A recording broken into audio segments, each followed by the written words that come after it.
the Disempowered Feminine.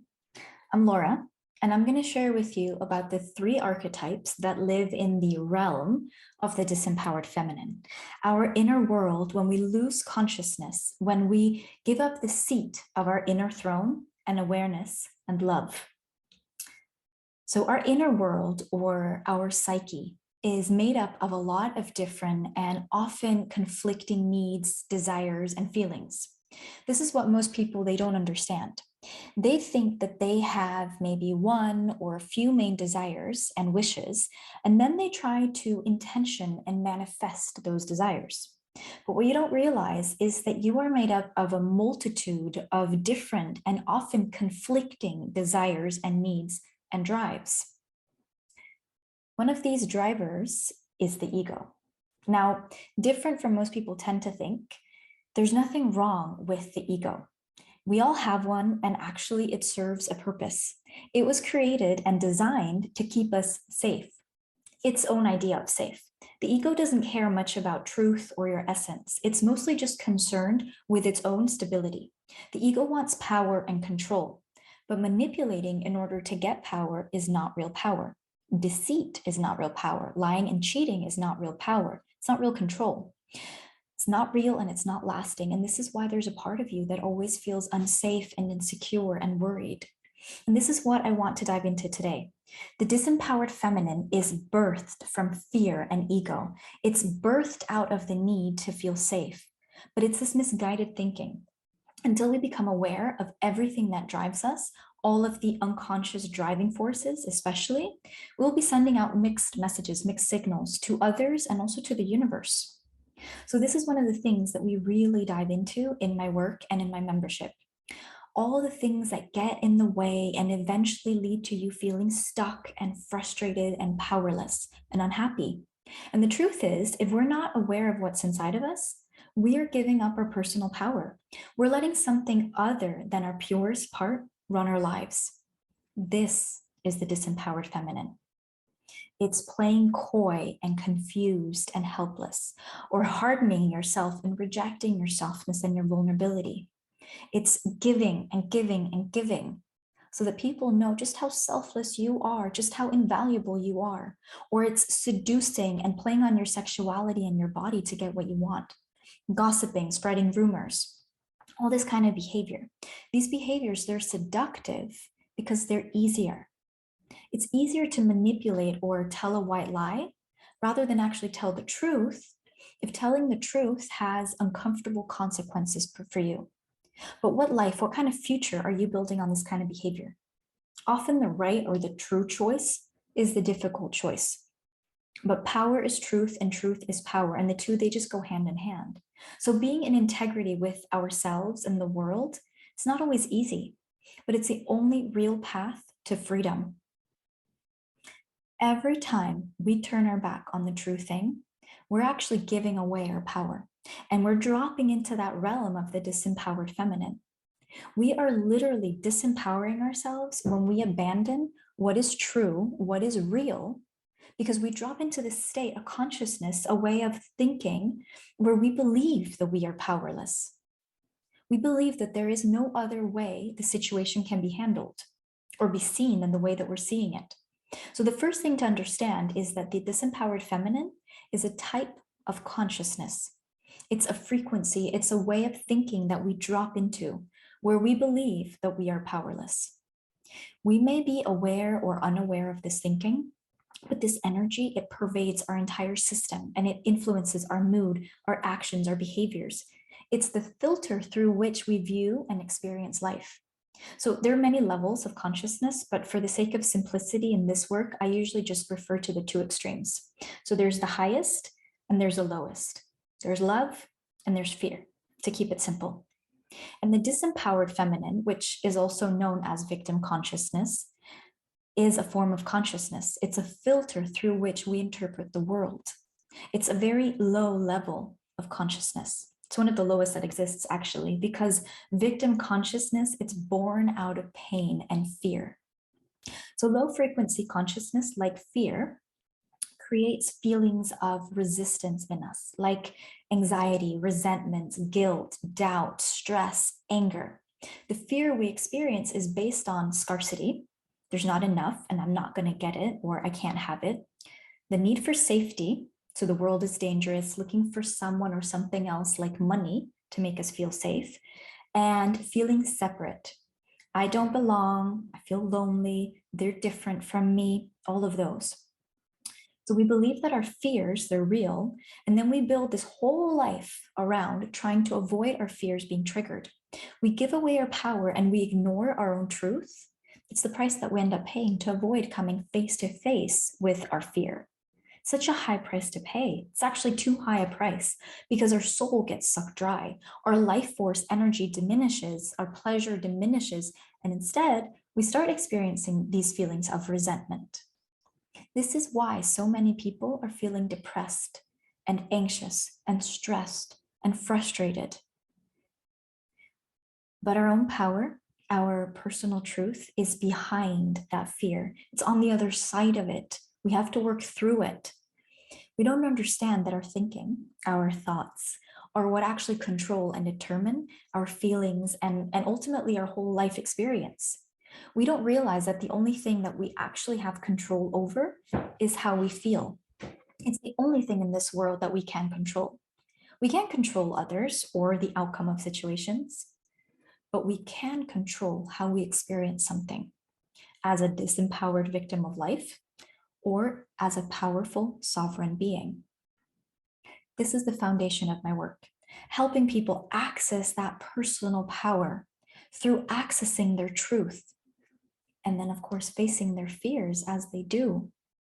So I know that for a lot of people, for a lot of women especially, they worry that by stepping into their power and reclaiming their inner throne, they will lose their femininity.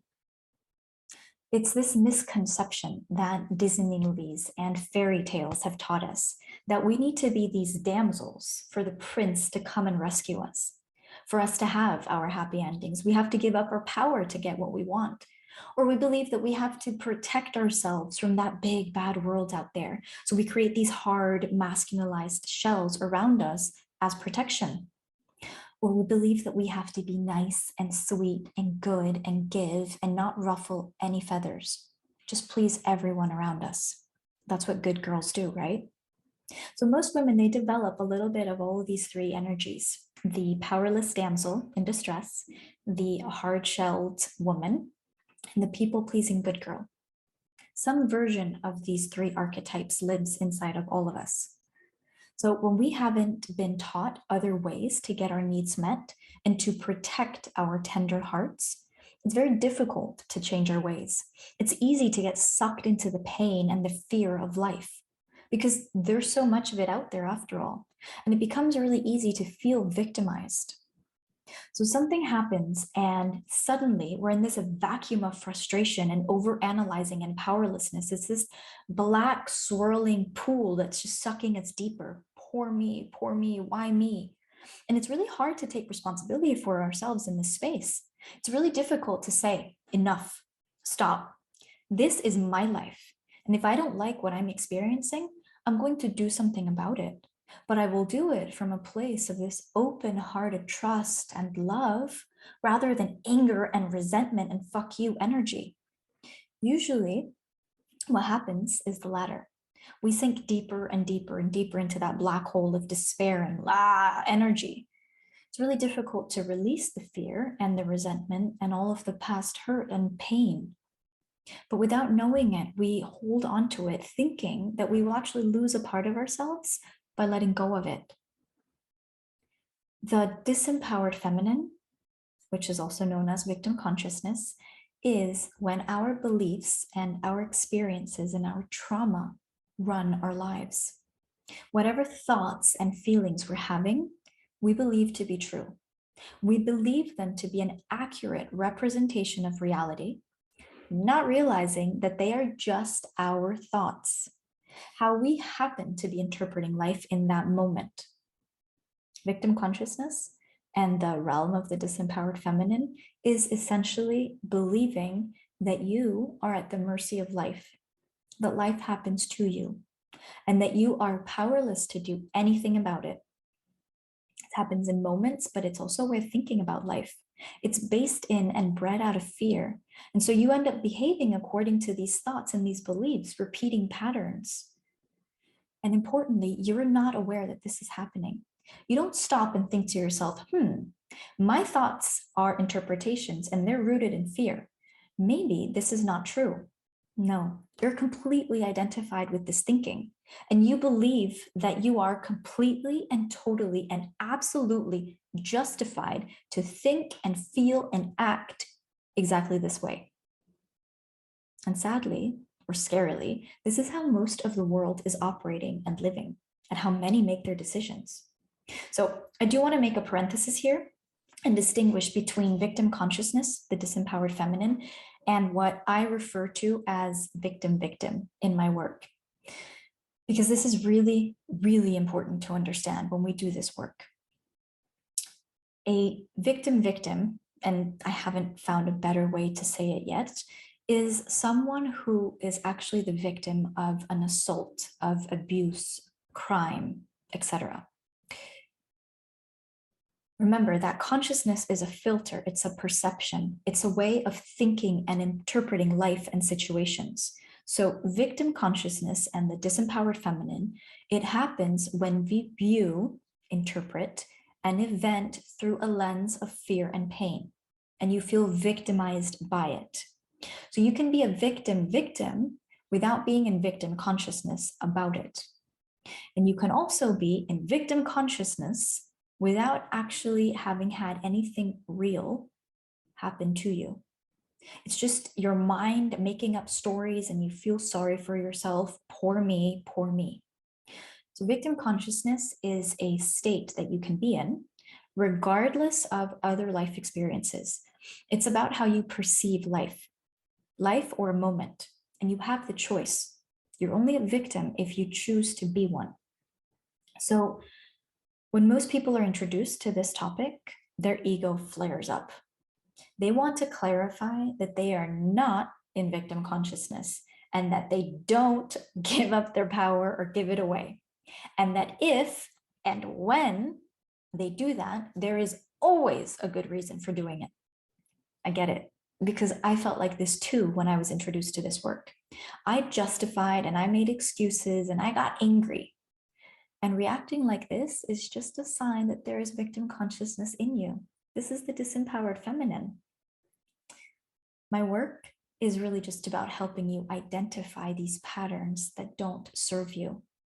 Identify what in your life doesn't serve the person that you want to become and transform, and to move out of stuck thinking and feelings.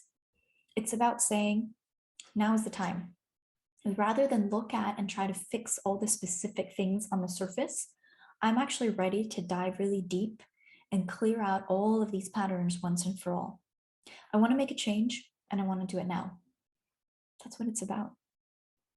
So when we're in the energy of the disempowered feminine, we don't want to look at or take responsibility for how we participated in creating a particular situation. Instead, we complain and we blame the world around us and other people and situations and our circumstances, etc., for why we feel how we feel. We don't want to look inward. We'd much rather tell the stories than do something about it. So we make excuses and we point fingers at other people, not looking at ourselves. And we try to control situations and other people. Maybe it's subtle, maybe it's not so subtle, through manipulation and lies and deceit. And then a lot of the time, we don't actually realize that we're doing it. It's what you might call little white lies. We also make demands and we give ultimatums. We cry, we raise our voice, thinking that somehow this behavior will get us what we want. So we feel entitled and we have expectations. We judge others as being right or being wrong. We judge life as being good or being bad. And then we make assumptions like our life depended on it. We think that others think exactly as we do and have the exact same motivations as us, but they don't. And rather than be curious about the world, we get angry and we become resentful when things aren't exactly as we want them to be. We don't want to accept reality as it is. So we deny what is right in front of us. And again, we get angry when things surprisingly don't go our way. So we have all these stories about why we are victims, and we don't question our victim story ever. In fact, we get angry when somebody else does. When somebody else doesn't agree with our poor little me story, we get angry and we get defensive. And maybe we even lump them in with the "you're against me" group. We are so attached to being victims, the poor, helpless little old me. It's almost comical. It would be if it weren't the main reason for all the pain and all the suffering in the world. So the disempowered feminine can be split into 3 archetypes. And these 3 archetypes, they relate to and they interact with each other inside of you, but also with those energies in other people or the world. So they partner up and they dance the dance of drama together. They support each other in this negative spiral to hell. These archetypes or energies, they all belong in the realm of the disempowered feminine. And they are the doe-eyed damsel, also known as the victim, the hard-shelled woman, who's also known as the bully or the villain, and the people-pleasing good girl, who's also known as the rescuer or the martyr or the people pleaser and the good girl. So each of these archetypes or characters or roles, if you will, has her own victim consciousness. Also applies to men, by the way. But as we are talking about the disempowered feminine, I've given feminine examples here. So they each have their own flavor, their own energy. She'll have particular beliefs and fears and behaviors depending on where she's birthed. So all 3 archetypes, they exist inside of us in one shape or form. I've given them these playful names and I'll share stories about each of them, but it's really important to understand that they won't look the same for all of us.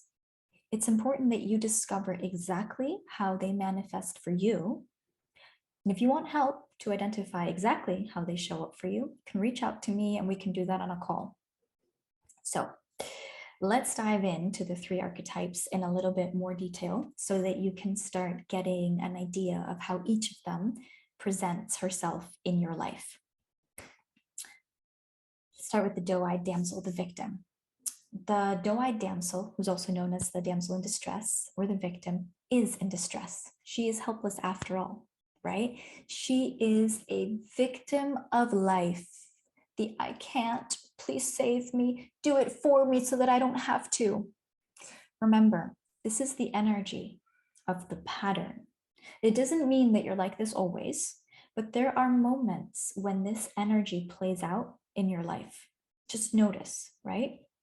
The damsel, she feels sorry for herself. She finds life tough and overwhelming. It's the "I can't."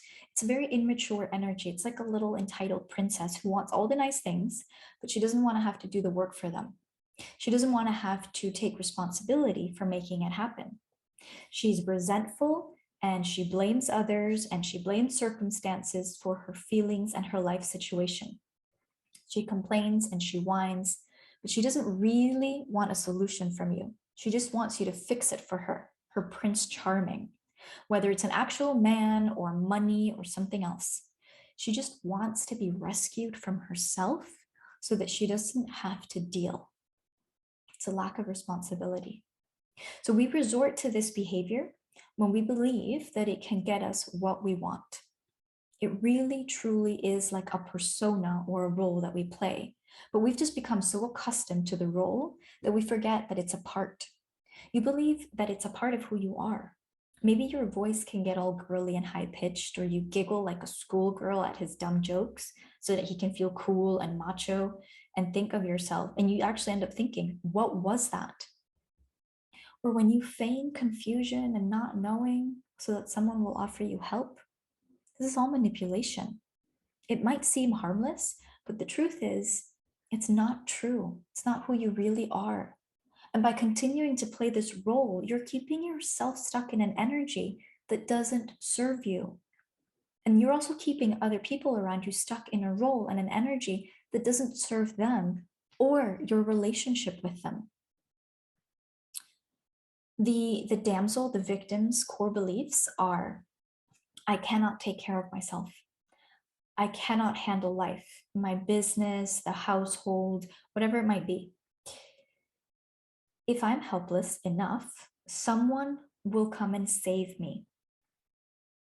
If I actually end up taking responsibility for my life, they will leave me. They will no longer help me. So my work is all about identifying these patterns, all the ways that you give up your power and you stay weak and small to attract a rescue. So if you're feeling resentful and stagnant and frustrated, it's understandable, because the price that you pay for being rescued is actually your personal power and your sovereignty. It's your essence. So we choose to stay small so as not to have to hold our own power, our desires, our opinions, take up space and be big, so that we can be rescued by another because it's easier. Now, this might be fine for some, but if you ever feel resentful or suffocated or you want more, know that this is because you were meant for more. Deep down, you know that you're paying too high a price to feel safe, to take the easy route. And eventually, everyone actually ends up a loser in these interactions anyway. Think about it. Let's take the woman, in this case, our damsel, who wants to be rescued. How many women do you know that want to be rescued one way or another? Just think in your life. Have her Prince Charming swoop in and save her from the reality that she's living. Or have someone else swoop in and fix it all. Maybe it's the fantasy of winning the lottery, or that the structure of society suddenly changed. I know so many women who secretly and not so secretly have these fantasies. Think about this. They want to be rescued. They want reality around them to just change. Then what happens? Let's take the example of our damsel who wants to be rescued by a man, by Prince Charming. What happens when he actually does?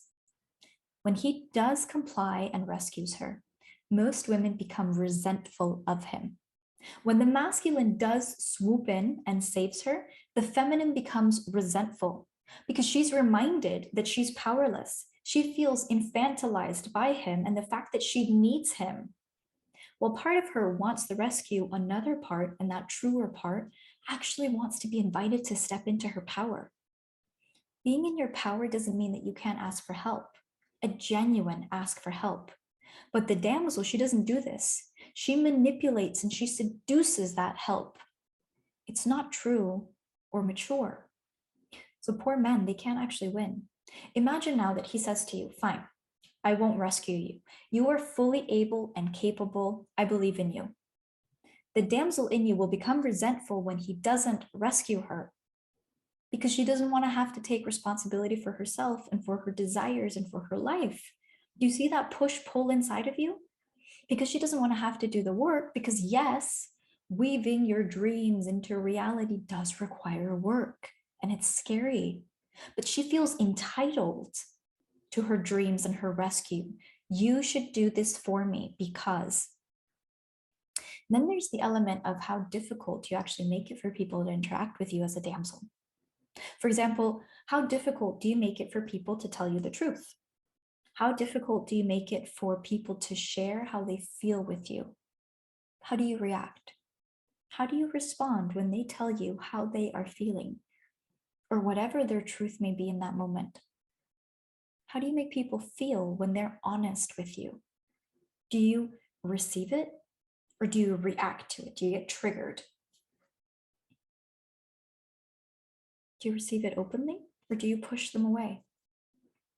The damsel, the victim in you, she'll take it personally. That's the part that takes it personally. She will feel that it's a personal attack on her. That's the egoic part in you. So when we're in this energy, we will defend ourselves and we'll justify, explain, and we'll make excuses. We might start to cry, which is more emotional blackmail than true tears, so that the other person feels bad, or we'll collapse and we'll break down and blame yourself. Maybe you withdraw and you become silent. It's obvious that you're upset, but you won't talk about it. Maybe you pretend not to hear what they've just said to you. You deny it, you avoid it, you ignore it. As the victim, you may also throw a fit and you may raise your voice and become physically imposing to kind of try to threaten the other person. Or maybe you try to guilt them into taking it back. And if that doesn't work, then you become vindictive. You shut yourself off, you want to punish them. Some people, they also try to distract by highlighting the bad things that the other person has done and then changing the focus. Becoming overly rational is also something that the victim does, trying to intellectualize and talk your way out of it. So just take a moment to think about it. What do you do when someone tells you something uncomfortable? This behavior is not a foundation that you can actually build a relationship on. If you can't receive honest communication or give it, you and those in your life end up paying a really high price. If you make it difficult for people to be honest with you, to tell you their truth, they will either leave your life or they will begin to lie to you. Because if it becomes too difficult for them, if it costs them too much time and energy, why would they bother with you? And they're right, because you have made it difficult for them. Most Disney movies, like Beauty and the Beast and The Little Mermaid and Sleeping Beauty, Snow White, they all affirm the narrative that women are helpless damsels, that the world is evil, and that women are princesses and are powerless and need to be saved. Now, I love Disney movies, okay? So don't get me wrong. I love them and I love princesses and I love fairy tales, but it's just really important to have the awareness of what we're taught through society. In The Little Mermaid, Ariel, she pays the price of her voice, her ability to speak her truth, so to speak, in order to get close to her prince. In Beauty and the Beast, Belle is kidnapped by the beast, held against her will, until she eventually falls in love with him. This is called Stockholm Syndrome. Snow White, she's actually hunted by her evil stepmother, the evil queen. This is like women hating on women. And Sleeping Beauty, she's put under a sleeping curse where her only hope is the kiss of her Prince Charming, her knight in shining armor. Right? All these damsels that need to be rescued by the masculine. We have to be conscious as to what these narratives, these stories are selling us. We take stories like these in, and they're so enjoyable because there's a part in us, the immature damsel, who desperately wants to be rescued by that external masculine. She's waiting, hoping, yearning for her prince on the white horse to come and rescue her. For some, he's actually a man or a woman, a man who can take care of your life, so to speak, handle the overwhelming things like bills and taxes, basically a partner. For other women, it's the emotional part, that they'll rescue her from herself, from the difficult emotions like loneliness and the overwhelm and the pain that is human. But we still experience these emotions when we're in a relationship, right? We just conveniently forget that when we're not in one and think that Prince Charming's arrival will somehow make it all better. For other women, their prince isn't a man or a partner. For them, it's a knight in shining armor called money. Being set financially will somehow make everything better. If only I won the lottery, then I could live my best life. You don't know how many times I've heard this from friends, from clients. I've even thought it myself. If only I were financially free, then if I won the lottery, I wouldn't have to work in this job that I hate and then struggle with this life that I don't like. If only I had a man so he could work and that way I could stay home with the children or whatever. I hear this again and again. And I'm not saying that winning the lottery is bad or having a man or a woman who wants to be the sole provider for the family is bad so that you can stay home with the kids or whatever your version is. Not at all. If that's your path, that's wonderful. But if you're not currently on that path and you are pining for it, you're living in fantasy land. And when you're living in fantasy land, you're not taking responsibility for your current reality. And so you're not able to make any true changes. And this is where you start feeling powerless and hopeless and frustrated and all the energy in your head. An example of the masculine counterpart to the damsel would be Peter Pan. Peter Pan, the lost boy, the man-child. Basically, the man who still acts like a boy. He refuses to grow up and take responsibility for his life, for his actions, for his desires. Maybe he smokes a lot of weed or he gets lost in video games. Maybe he's unhappy with his life and his work and he complains about this, feeling like his dreams will never come true. But what's he actually doing to make this happen? He lives more in fantasy land. And in relationships with his woman, he doesn't show up fully. And then he tells her that she's difficult and demanding when she expresses the desire for more from him, more depth, more penetration at the emotional and energetic level. He gets annoyed with her. He gets annoyed with life. But rather than step up, he recoils and he pulls back further. Fantasy. This is Peter Pan, ladies and gentlemen. So any form of addiction is also victim energy. Drinking too much to numb yourself, emotional eating as a way to distract yourself or avoid your feelings, not being able to be alone with yourself or constantly needing to be occupied and distracted, becoming anxious and upset and not being able to process why. All of these things, they lead to reaching out for your substance of choice to numb, whether it's a drink or drugs or medication or shopping or sex or gambling, social media, other people, anything. Being a victim of your inner world and not knowing how to handle what is going on in a mature and sovereign way. So you end up giving your power away, distracting yourself. From damsel in distress wanting to be rescued by a drink at the end of the day, or a man who sweeps you off your feet, or money to save you from your horrible job, to actually taking responsibility for yourself, diving deep into your inner world, facing the demons that currently sit on your inner throne and reclaiming your power, becoming sovereign, mastering your emotions and your energy. Then there's the hard-shelled woman, the next one. The hard-shelled woman, she belongs to the archetype of the bully within this realm of the disempowered feminine. She's the second archetype. She's hard and dominating because she's afraid of the world. She instead acts tough. She's created this protective shield around herself and around her heart because at some point she learned that the world was not safe. She'll throw that first punch so that the world will fear her and respect her. This archetype, this energy, it exists in all of us.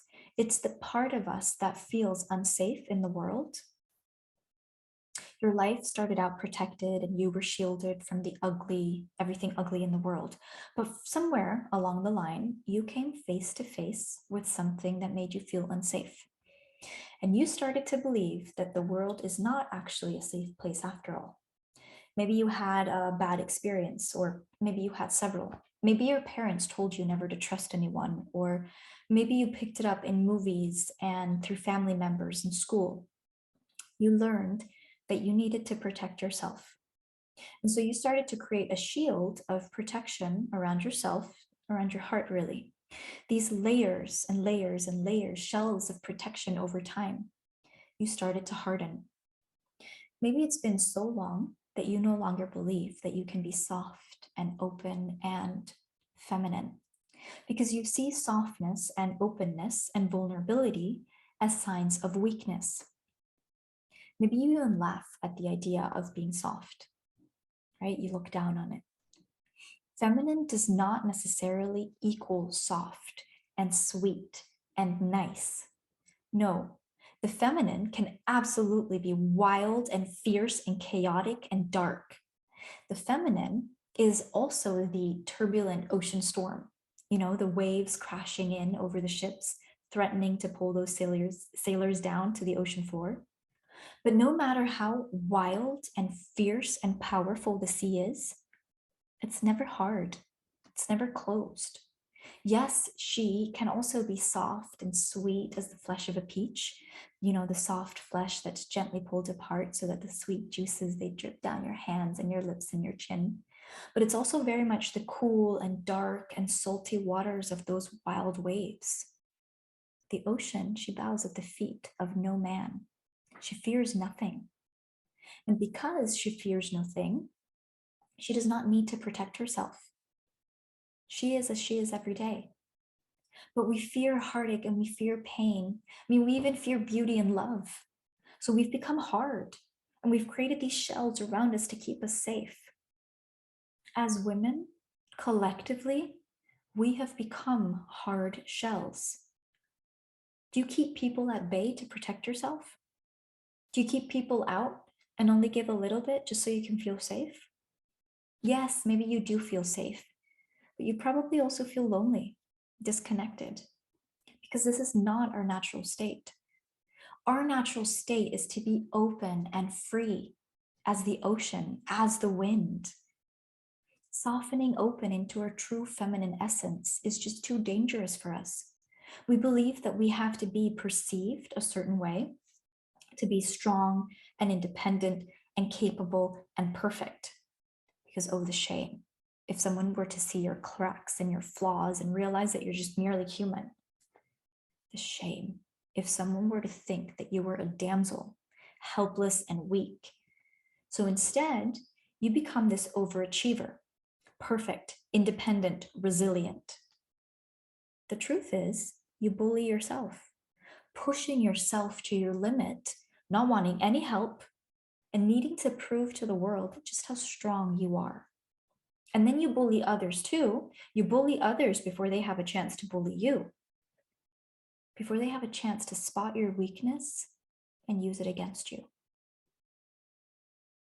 So maybe you've become bossy and controlling and hard. Yes, you're seen as strong and empowered and tough. Maybe you're even proud to be seen like this, powerful. But deep down, you know that this is not true. You know that this deep down, there's this little insecure girl. Deep down, you don't feel so strong and so tough. You feel insecure and you feel small and you long to just be held and protected as well. And you know that you can't keep going like this forever either. You'd like to think that you can, but you know that this isn't sustainable, constantly pushing yourself more and more. And truthfully, you probably don't even want to. There are probably days when you just want to collapse into a puddle and be held. This is the realm of the hard-shelled woman. Now, this archetype, like I said, she exists in all of us.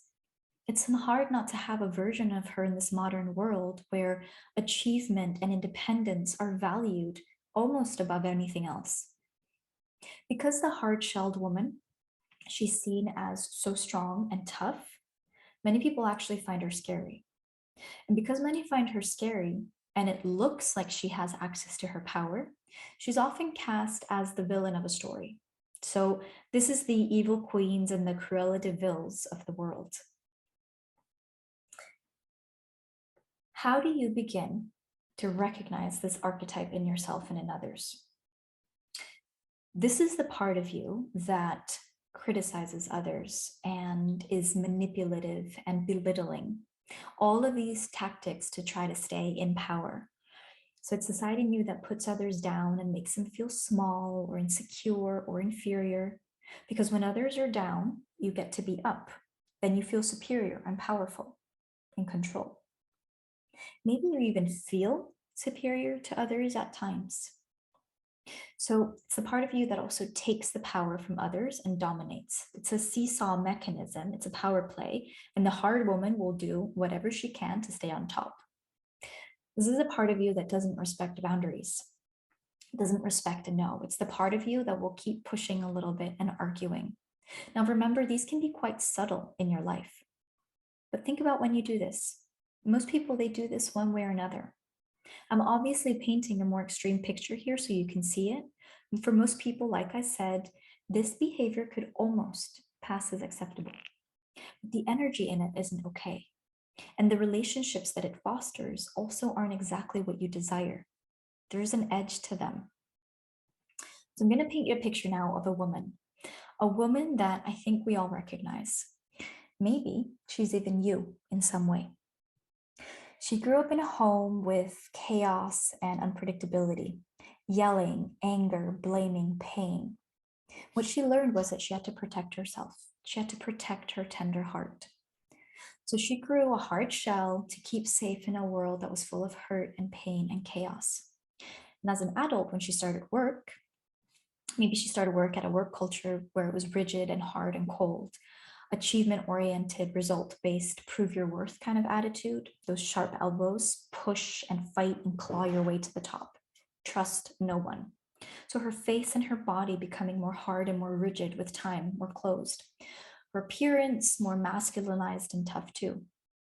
It's dangerous to be soft. It's dangerous to be feminine. It's dangerous to be a woman. That was the belief that started to form in her head. Any sign of weakness and they will eat you alive. Vulnerability, sensitivity, softness, openness will be your downfall. Close off. I think every woman recognizes some version of this woman within herself. I can't be soft, I can't be open or feminine, because the world is a dangerous place. I think we've all had some version of this thought in our head. We've given up our softness and our open heart for the sake of safety. We want to keep our heart safe. We don't want to risk getting hurt, and it's understandable. So we create these walls of protection around our heart and around ourselves. I want you to notice your face right now. As you listen, notice if there's any tension. How soft is your face in this very moment? We are all this woman in some way, a hard shell protecting these tender hearts. But what we crave, what we yearn for, is to be soft, to be open, to be penetrated by life, to feel every moment so fully, and to let every little experience permeate every cell of our being, to let it take us completely.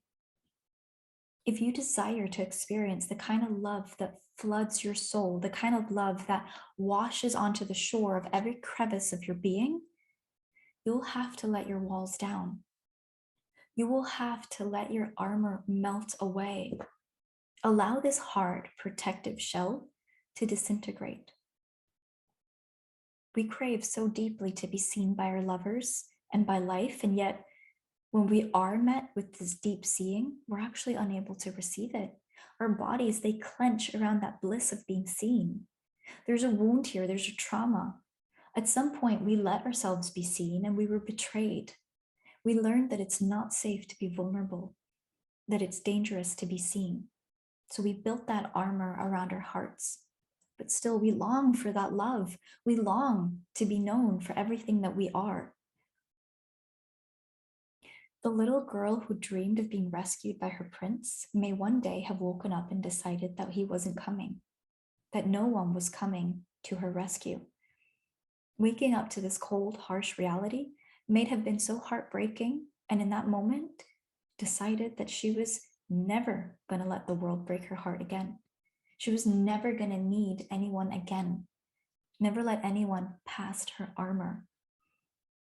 I'm talking to you, or that part in you who did not feel worthy of love, who was afraid that he would never choose you, that you decided to become your own man, so to speak. And so you created that hard shell, that masculine shell around yourself, and you became self-sufficient and independent. You became hard, maybe even intimidating to the world. Now, there's nothing wrong with being self-sufficient and independent. Not at all, okay? Not at all. But you have to ask yourself if this is the protective shield that you've created around yourself, or if this is in fact who you truly are and this is truly how you want to live. If your deepest desire came knocking, would it be allowed behind your protective armor? The love, the intimacy, the connection that you so desire, would you trust it with your heart, with that tender, raw, beating heart? Or would you keep it at bay? Never let it close enough to hurt you. I read these lines once, and it described the hard-shelled woman perfectly. I never had a chance to be soft. I was always bloody knuckles and shards of glass. I wanted people to be afraid of hurting me. Why would someone want others to be afraid of hurting them? It's easy, right? Because she doesn't want to be hurt. I mean, who does? We are so afraid of being hurt. It doesn't feel safe to be soft and vulnerable because if we are, the world will hurt us.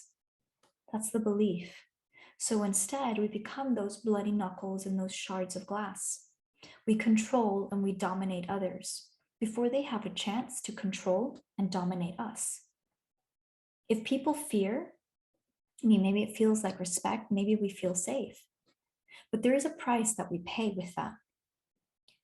Keeping the hard shell is just as painful and lonely as being the victim. Now, where the victim, the damsel, she sacrifices her personal power to be the helpless damsel. The hard-shelled woman instead, who's often cast as the cold or evil villain, sacrifices love and connection. Because who wants to get close to that hard woman? Who can get close to the guarded woman? Even if they could, would they want to? Having to fight their way through thorns and claw their way up through your icy walls to reach your protected castle? Is it worth the risk for them? They'll think. She may love it for a moment, but then suddenly she may turn on me and scream, "Off with his head!" Better to leave that hard-shelled woman be. She's not worth the work. So it takes courage to be vulnerable and to let your guard down, I know. It takes courage, but when we do, the reward is so sweet. To be dipped in that warm nectar of love and connection. And yet, despite it being so sweet and so worth it, in many cases, many people still choose the safe approach to keep their walls up and hide behind those cold, icy shells. So I want you to think of it like this. The wall of protection is like a fence. So if you're on opposite sides of the fence, you will never build a relationship with someone. If you have a wall of protection around you, how will you experience deep love, true connection, true fulfillment? If you look at many relationships, and you don't actually have to look very closely, most people are against their partner, they're not with them. It's really noticeable in the way that they speak to each other, in the way that they misunderstand and misinterpret each other. Both have these hard protective shells around their heart. Both have, consciously or unconsciously, an attitude of, if you win, it means that I lose. This is what you'd call a zero-sum game. And this is the game that you're playing with your partner, with your chosen one. So this is where all the problems, they start. Right now, I'm talking about relationships, but this can apply to anything really. This is really actually some of the things that I really work in depth with my clients on, because identifying these patterns and these behaviors, most of them are completely unconscious, but then it's also about knowing how to transform them. Because while the obvious answer to what I've just been talking about is, well, then I'll just let him or her in so that we're on the same side, it's not always that simple. There are reasons that you've created these walls of protection, and de-armoring yourself can be really tricky, and it can trigger all these other things in your system. So it's really delicate. And you have to be really careful that this is the right person to let your protection down for. Something to be aware of. Knowing if they are or if they're not is an art. Am I operating from ego or from truth? This is actually the thing that I really help people with. So the bully, the hard woman, she's probably the archetype that most people find difficult to accept within themselves. Many will deny ever behaving like this. But just because you're not an aggressive person, just because you don't raise your voice or use harsh words, doesn't mean that your energy isn't bullying. Remember, a bully dominates, but a bully can use a soft voice while being incredibly threatening. A bully can use gentle words while their energy is making it clear that it's their way or the highway. So being passive aggressive, it also belongs in this realm. The moment that we don't acknowledge another person's reality or emotions or experience, we're gaslighting. And gaslighting is bully energy. And that belongs to the realm of the hard-shelled woman. The moment that we dismiss another person's experience, we've fallen into the realm of the hard-shelled woman. The moment you try to win over another, dominate them, make them small, you've become the hard-shelled woman. It's just like not taking responsibility for your part in creating a situation or being willing to look at yourself. The moment that you shift the blame onto another without looking at yourself, you've stepped into the realm of the disempowered feminine. The hard-shelled woman, she can show up in so many different disguises too. So anything to keep your heart protected. Maybe you were bullied in school, and as an adult, you've now become the bully, hurting others before they have a chance to hurt you. Or maybe you are the self-deprecating joker. You make a fool out of yourself before others have a chance to make a fool out of you. At least this way, you're in control of how you're teased or how you're made fun of. You shift the focus from something very painful, maybe your weight, your family, whatever, to something less painful. For example, still being single and not having kids, or the other way around. From the truly painful thing to the one that stings less. This is an armor that will have everyone fooled, but you're bullying yourself. Then there's the passive-aggressive bully. I call this energy beau creep. Little beau creep, who on the surface appears to be nice and kind, but underneath is shady as fuck. Slippery little snake. They will pierce your soft flesh with their venomous fangs the moment you deny them what they want. This person will pretend to want what's best for you, but when you try to exert your sovereignty, they'll turn on you. It's this drip, drip, poison into your blood. They are passive aggressive, but it's so subtle. So it's so hard to put a finger on it. They gaslight and they make you think that you're crazy. Slowly, slowly, drip, drip, into your blood, into your mind. You start to doubt yourself. You no longer know what's real. Maybe you are exaggerating. Maybe you are wrong. Drip, drip, into your mind. You've just been pushed off your inner throne. Your sovereignty taken away from you, piece by piece by piece, in the most subtle way. Women do this, men do this. It's gaslighting, making you doubt your feelings and your truth, making you doubt yourself. Now, the beast from Beauty and the Beast wouldn't let her leave. He kept her captive, his hostage, until she eventually gave him what he wanted, right? She fell in love with him. This is actually known as Stockholm Syndrome, as I said earlier, and it's a real thing, where the hostage eventually becomes attached to the person who's taken them hostage and no longer knows what's real or what's true for them anymore. Beauty and the Beast is just a movie, but Stockholm Syndrome is a real thing. So in this land, we also find the evil queen. In the Disney story of Snow White, the evil queen was jealous of Snow White's beauty and wanted her killed. But the archetype that we're actually dealing with here is that of the entitled mother. The mother who demands something of her child. It can appear as, because I couldn't have something, you can't have it either. Or because I couldn't have something, you owe it to me to live my dream. This energy of you owe me because I am your mother. This is a controlling and domineering mother. It's the mother knows best energy. Even if it's under the guise of, because I only want what's best for you. This woman, she won't ever admit that she's wrong. She won't lose the claim to the throne, even if it's not her throne to sit on. She'll fight for it. So the victim needs a bully for the story to work, but the bully also needs a victim to feel powerful. They need each other. This is a codependent relationship. One cannot survive without the other for very long. So, as I said, these are archetypes, and they will vary from person to person. The trick really is knowing what yours looks like, what she acts like, so that she doesn't control you. This is exactly the work that I do. So part of this work now is learning to feel safe in your own body, learning that no one can hurt you because you are taking care of yourself, knowing yourself so deeply that you know that you were always cared for. As you begin to dive deeper into this awareness, who am I? What are my needs? What are my limits? What does my voice sound like?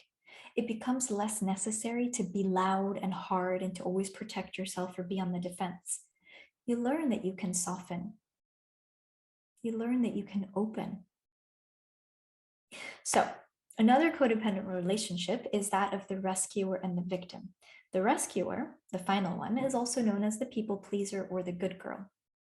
The people pleaser, who wants to please everyone, has terrible boundaries and is exhausted.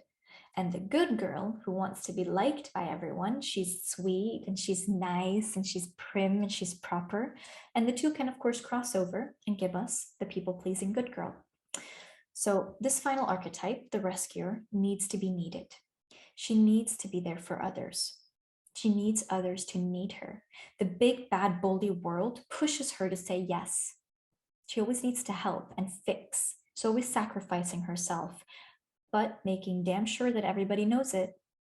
There would be no victim without the rescuer, but the victim also wouldn't need a rescuer if there wasn't a bully. This is how the three relate to each other. She's so busy and so focused on others that you forget about yourself. Or maybe you don't completely, because you secretly feel resentful at everything that you have to do and that others don't do for you, right? That's what happens in this energy. Remember, I'm describing an archetype here. It's the woman, the one who's always dependable, not because you necessarily are dependable, but because we can count on you to never say no.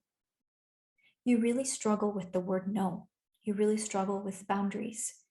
Maybe you feel guilty setting boundaries and saying no. Maybe you feel ashamed.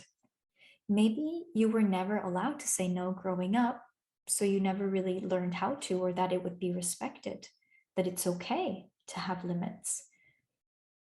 Another aspect to this archetype is that secretly, deep down, your self-esteem comes from being liked. You hate it when someone doesn't like you. It makes you uncomfortable. You feel bad. You try to do everything that you can to make it right, to be wanted, to be accepted. Because your self-esteem, your sense of self-worth is dependent on what other people think of you. This archetype is that of the woman who tries to fix you. When you go to a friend and you tell them about a problem that you have, instead of her holding space for you and listening to you, asking you what you need, she immediately jumps in and gives you solutions for how to fix your problem. She's less interested in your real need. She, unconsciously, wants to be the hero who swoops in and fixes everything. So many people, they do this. You probably do this too in certain situations. We really have to catch ourselves when we do this. This is why we are so desperate to fix others, right? Because it's uncomfortable to sit across from someone in pain, right? It is. Often we don't know how to react. So by offering a solution, we're doing something. But I want you to notice that. By offering a solution to the pain, the problem, you were doing something. But who are you doing it for? You're not doing it for the person in pain.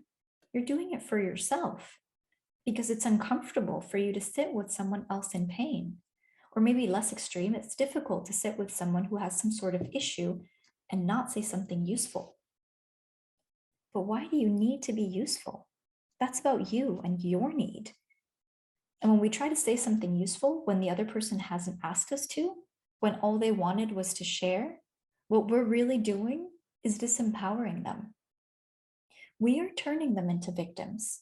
We're not trusting that they'll figure it out or trusting that they will ask us for help if they need it.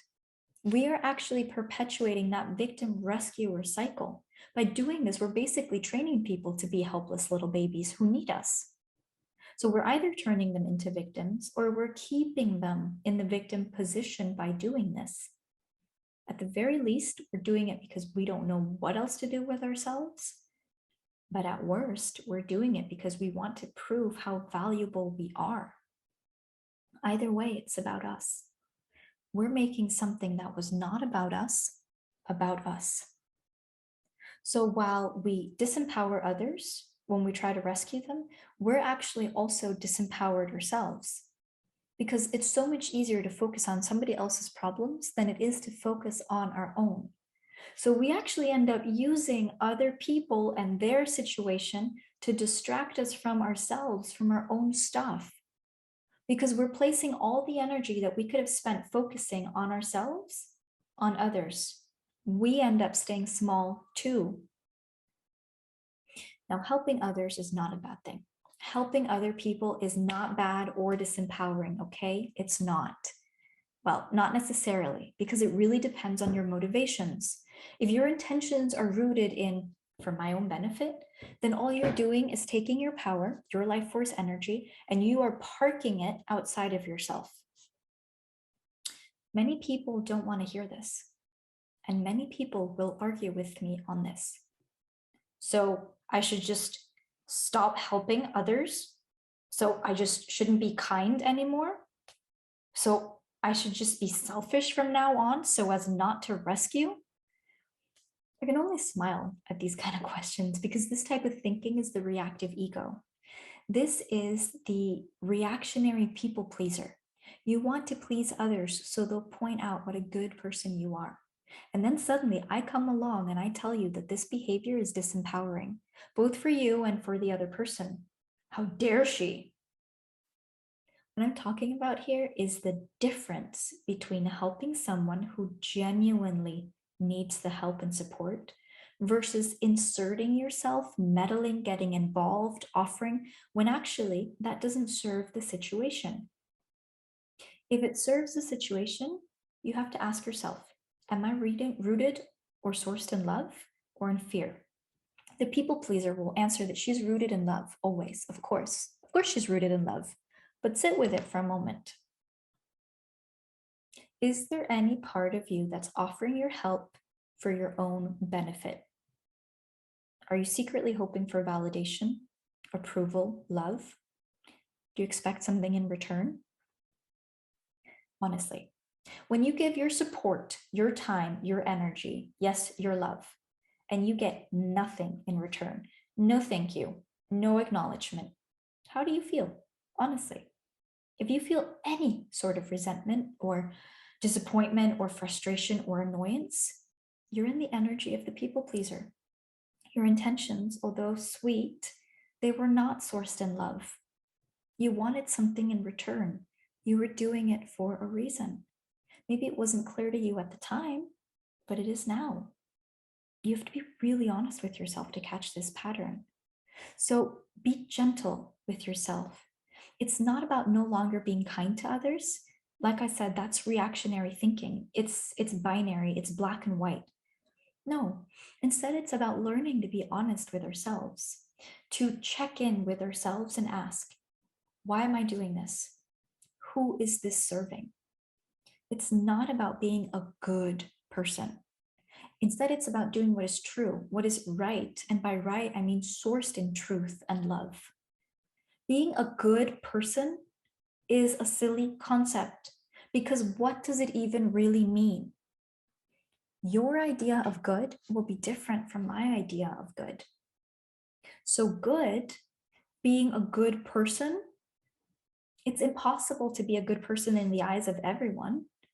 Being good is a sweet but completely misguided idea.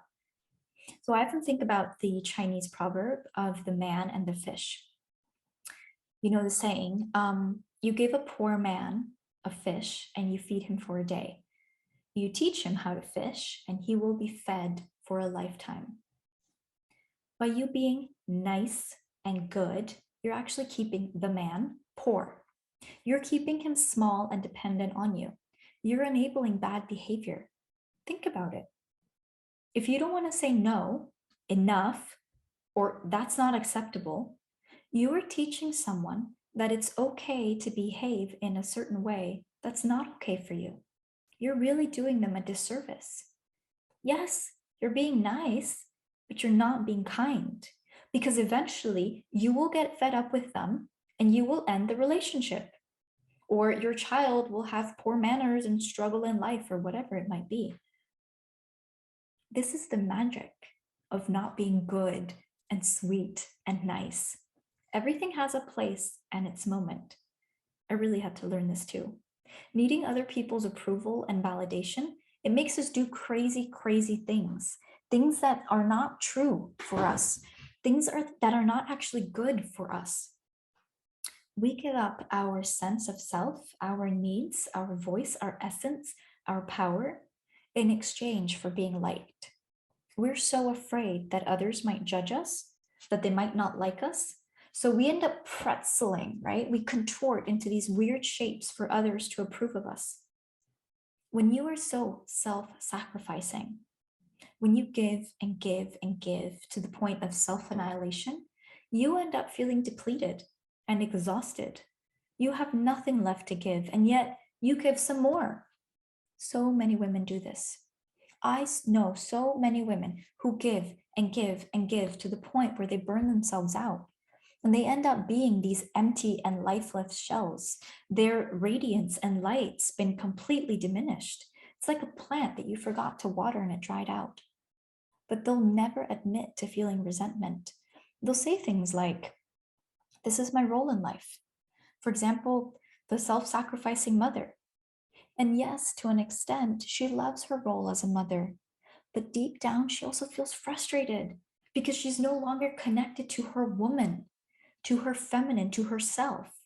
She's so busy living the lives of others that she's completely lost touch with herself. And deep down, she just wants some love in return and to be appreciated. So she gives and gives and gives and gives, thinking that all that giving will eventually get her something in return. She somehow believes that self-sacrifice is a virtue.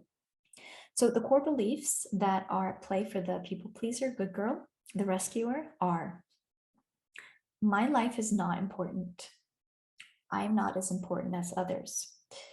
My needs do not matter. I get my validation from taking care of you. If I take care of you well enough, I will get my needs met. You will see how amazing I am, and you will want to give back to me. These beliefs, they are so damaging to your health, to your happiness, to your relationships, to everything really. This is why I really dive into these patterns with my clients. Whatever pattern we're excavating in one area, it's guaranteed to show up in various other areas of your life. This is how energetic patterns work. We have a couple and they really just kind of end up running the show. So if you want to make real and lasting changes in your life, you have to identify those patterns at the root. Okay, so I want to take you through a few examples of how this archetype might show up in your life. Remember, they're just examples of the archetypal energies. So I want you to tailor them. I want to start with Mary, who had a little lamb. Okay, not in this story. In this story, Mary is the little lamb, sweet and innocent. She's a good girl. One day, Mary's at a coffee shop and she's approached by a man. He wants to talk to her and he offers to buy her coffee. It's sweet, it's innocent, it seems harmless. So even though she doesn't really want to engage with him, she doesn't really want to talk with him, she accepts. I mean, it's a free coffee after all. After the conversation ends, the man asks Mary for her number. She doesn't really want to give it, but she doesn't know how to say no and she doesn't want to offend him. He did just buy her coffee. What's the harm? I don't have to respond to his texts, she tells herself, so she gives it to him. Such a good girl. He texts her not once, not twice, but multiple times. And eventually Mary, she feels rude and awkward for not answering him. She's such a good and polite girl. So he asks her on a date and she tries to say no and he keeps insisting. It's just one dinner, just us friends, no expectations, he says. And even though she keeps trying to say no, she eventually runs out of excuses and says, okay, fine. But she really doesn't want to go. She doesn't know how to hold her ground and say no. Maybe he's nice, she lies to herself. Maybe she'll be pleasantly surprised. Maybe he'll stop pushing if she just goes this once. Such a good and sweet girl. She feels uncomfortable during the date. She wants to leave, but she doesn't know how to. He gets a little too close to her. He's a little too friendly and a little too physical, but she doesn't know how to make him stop. After dinner, he tries to kiss her, and when Mary says no, he gets angry with her. I've paid for dinner. I invited you for a coffee. You owe me. Well, maybe he doesn't say that last part, but the energy is clear. And Mary starts to doubt herself. Does she owe him? Is she being fair? Is she using him? This is the energetics of the man who believes that because he's been nice to you, you owe him something. This is Bo Creep, a passive-aggressive bully. He comes off as sweet and nice, but in reality, he won't take no for an answer. He keeps pushing and pushing and gaslighting you. He is the perfect counterpart for Mary, the little lamb, because Mary doesn't know how to say no. Mary doesn't know how to trust her own intuition, her own gut feeling. Mary wants to be seen as nice and sweet. She wants to be liked by everyone. She doesn't want to upset anyone, not even Bo Creep. She's such a people-pleasing good girl because being nice and liked and accepted by others is more important than honoring herself, than honoring her own needs and boundaries and her no. You see how far she was willing to cross her own boundary? And for what? A total stranger who bought her a coffee? Now let's say that Mary is dating Bo Creep. She's not ready to have sex, but he is, and he pushes Mary. He subtly threatens to withhold love and affection from her. He makes her feel insecure about herself and about their relationship. She doesn't want to lose him, so eventually she gives in. What he is a creep, but Mary is a lost little lamb who needs his validation and approval and love. Do you recognize any of this in yourself? A similar story or a different yet same story? Where others have gaslighted you and made you feel that your needs and your feelings were not valid so that they could get something from you. And you were left feeling used and confused and doubting if you're crazy and exaggerating. The people-pleasing good girl, she doesn't know how to say no. The word, doesn't have to be no, but the point is that she doesn't know how to place limits with other people. And she ends up doubting herself and the limits that she does place. Most women I know are so totally and completely disconnected from this voice of knowing, this truth, that they will blow past their own limits. They'd much rather put his or whoever's needs ahead of her own in order to avoid the embarrassment, the awkwardness of making the other person feel uncomfortable. God forbid that he feels uncomfortable. Isn't this caretaking energy? Martyr energy? Self-sacrificing energy? Hello, people-pleasing good girl. So desperate to protect the other person and their feelings and experience. Make sure that their experience isn't unpleasant. But underneath, there is this quiet rage burning. Can you feel her? Because she is furious, but it can't be let out. So you clamp down on this fire, on this rage, and you plaster on a smile and pretend to be okay. Because the people-pleasing good girl, who is sweet and polite and well-liked, can you feel it? That's what manifests as disease when it's not processed, as burnout and stress and anxiety, as colds and flus and migraines and headaches and ulcers and cold sores and rashes and stomach pains and pains in the rest of your body. Is this really how you want to live? What kind of relationships are you building when you can't be honest? What kind of life? What kind of foundation is this? Where do you grow from here? We do this with our opinions, with our feelings. We do it with anything that we believe might rock the boat. This sort of behavior is really, really problematic because anyone that you constantly have to shield or constantly have to protect from the truth, you will not be able to respect. The more that you have to protect your partner's ego, for example, the less you will think of them. This applies to sex and any area of your life. The more that you feel that your partner cannot handle the truth, the more you will withhold from them, and the less of a man or a woman you will feel they are, the more respect you will lose for them, and the more resentful you will become. So another tendency that women have when they drop into this energy is to try to fix and rescue. It's mother. This is a big one. Mothering, or the bossy helper. Women try to rescue men, mother them really. Maybe you meet a man who you somehow feel needs to be fixed or helped. He's a good guy, but maybe he's struggling a little bit in life. Maybe he isn't as in touch with his emotions as you'd like, or maybe his life is a bit more chaotic than what you'd like, and you feel that you can help him.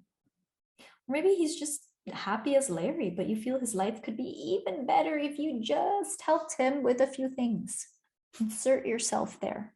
This is a guaranteed disaster. He feels emasculated, you feel resentful because you're dealing with a child and not a lover or partner.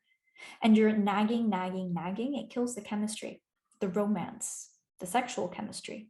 Who wants to have sex with a nagging and emasculating woman? Who wants to have sex with a little boy?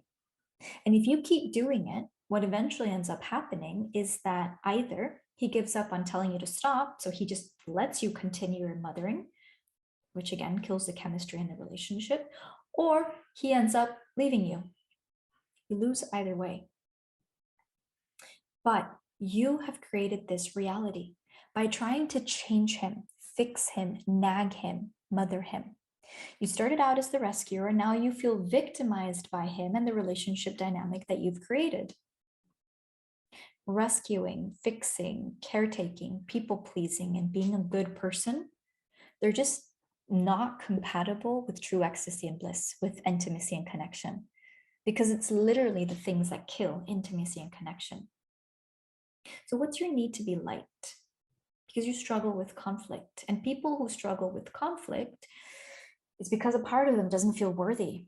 Your self-esteem, your self-worth depends on other people. And rather than work on this, we try everything that we can in order to not have to be faced with the discomfort and pain of not being enough. So instead of feeling it, we push back against it. And the way we push back, it'll vary from person to person, but the aim to avoid feeling it is the same. These pain triggers are what need to be dealt with. These wounds, they need to be cleaned out and healed properly. All our doubts, our insecurities, our self-loathing and shame, because by attempting to avoid this pain, we instead destroy that love and intimacy in our lives. And thereby we actually end up adding even more pain to the existing pain. This is exactly what I want to help you do. Hold your hand through that process of feeling all that pain. Feeling all that pain and allowing it to come up to the surface. Feeling it until it's all felt out and done with you. This is exactly how we dismantle the triggers that are stuck in your system. We identify them, and then we let them ripple through till there's no energy left in them. Well, welcome to Victim Consciousness and the realm of the Disempowered Feminine. We play out these roles with other people, but also internally with ourselves, our inner dialogue. Be aware of trash talking yourself or self-pity and self-soothing behaviors like drinking or eating when you're feeling emotional. These are all signs that you are in the disempowered feminine. And we jump around from one role to the other, depending on which one will give us what we want in the moment. We are all some versions of the damsel, the hard-shelled woman, and the people-pleasing good girl. And I found that people, like I said, really struggle to accept this, to see all the sides, to accept all these sides in you, especially the bully, the villain, is a hard one to wrap our heads around. That's actually why I've called her the hard-shelled woman instead, because when we think about it in terms of wanting to protect ourselves, it's easier to understand this archetype. Now, a major part of my work is to help you identify your patterns, your emotional, mental patterns, your patterns of behavior, and your energetic patterns, the energies and the roles that you tap into and pull from, knowingly or unknowingly, to better understand these energies and how they show up in your life and what to do about them. So this is such a big topic, and it's just one area of the work that I do, but it's a really important one. Deepening into these patterns, it's a journey. It's an initiation into who you truly are, because all of these layers of who you're not, they start to fall away. For many, unfortunately, there is this fast food mentality to emotional and inner work. It's the thought of if it requires practice and sacrifice on our part, we aren't really willing to do it. Notice the excuses that you put up, whether it's time or money or energy, your partner. There's always excuses, but ultimately it boils down to a choice. Do I want something different? Do I want a better, juicier, richer, more nourishing life? Initiation is a path of emotional and energetic mastery. We don't just cover these three archetypes in the realm of the disempowered feminine, we also dive into our ego and the stories that we tell ourselves about ourselves and others and the world and the beliefs that keep us trapped and stuck in our suffering. It's the addictive patterns and the stages of emotional mastery and how to grow through them. Emotions, boundaries, love, heart openness, life by design. This is the foundational work and the tools that we should all have been taught in school for happy and healthy lives. So if this is something that you feel called to work on and do, reach out and we'll talk about it.